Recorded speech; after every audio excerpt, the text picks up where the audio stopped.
बेटा सब। आज हम पढ़ेंगे बेटा विषय हिंदी और हमारा उपविषय क्या है? समास। समास क्या होता है? समास जब हम दो शब्दों को आपस में मिलाकर, दो या दो से अधिक शब्दों को आपस में मिलाकर एक ऐसा शब्द बनाते हैं जिसका अर्थ सार्थक होता है और वो शब्द क्या बन जाता है? एक संक्षिप्त रूप ले लेता है, उसे हम कहते हैं समास। समास की परिभाषा क्या होती है बेटा? एक दूसरे से संबंध रखने वाले दो या दो से अधिक शब्दों का मेल समास कहलाता है। क्या कहलाता है?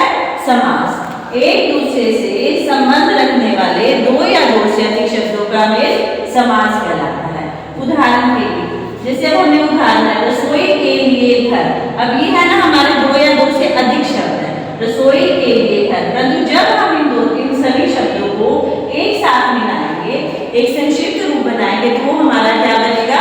रसोई घर। इसी तरह से दूसरा है तीन रंग हैं जिसमें, ये क्या हो गए? दो और दो से अधिक शब्द है ना, परंतु जब हम इन शब्दों को मिलाकर एक शब्द बनाएंगे जिसका कि एक तो ये संक्षिप्त रूप बन गया और इसका एक सार्थक शब्द है, तो ये हमारा क्या बन गया? तिरंगा। तो इसे हम क्या बोलते हैं? समास। हो गया समास। एक दूसरे से संबंध रखने वाले दो या दो से अधिक शब्दों को हम क्या बोलते हैं? समास। अब हम आगे पढ़ेंगे समस्त पद। समस्त पद क्या होता है? समास द्वारा बनाया हुआ शब्द। जो शब्द समास के द्वारा बनता है वो शब्द हमारा समस्त पद कहलाता है। क्या कहलाता है? समस्त पद। समास के द्वारा बना हुआ शब्द समस्त पद कहलाता है। जैसे कि ये एग्जाम्पल हमने दिया था रसोई घर। अब ये हमारा जो है दो और दो से अधिक शब्दों से बना है, तो ये जब एक बन जाता है, इकट्ठा बन जाता है, तो इसे हम क्या बोलते हैं? समस्त पद। इसी तरह से है तिरंगा, ये भी हमारा क्या है? समस्त पद। अब आगे हमें पढ़ना है पहला पद। अब इसमें समस्त पद में क्या होते हैं? दो पद होते हैं। पहला पद क्या कहलाता है बेटा? पूर्व पद। पहला पद क्या होता है? पूर्व पद। और दूसरा पद क्या कहलाता है? उत्तर पद। अब हमें ये पढ़ना है कि पूर्व पद कौन सा होता है और उत्तर पद कौन सा होता है। तो जैसे हमने एग्जाम्पल के लिए यहाँ लिया था रसोई घर। अब जब हम इसमें देखेंगे कि पूर्व पद कौन सा है और उत्तर पद कौन सा है, तो पूर्व पद हमारा आएगा रसोई। क्या आएगा बेटा? रसोई। और उत्तर पद क्या हो जाएगा हमारा? घर। तो ये हो गया हमारा पूर्व पद और ये क्या हो गया हमारा? उत्तर पद। हो गया ये हमारा समस्त पद। समस्त पद के बाद आता है हमारा समास विग्रह। समास विग्रह हम किसे कहते हैं?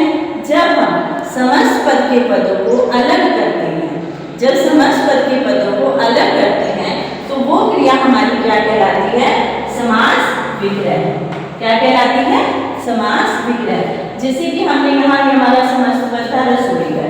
जब हमने इसको अलग किया रसोई के लिए घर, तो ये हमारा क्या बन गया? समास विग्रह। क्या बन गया? समास विग्रह।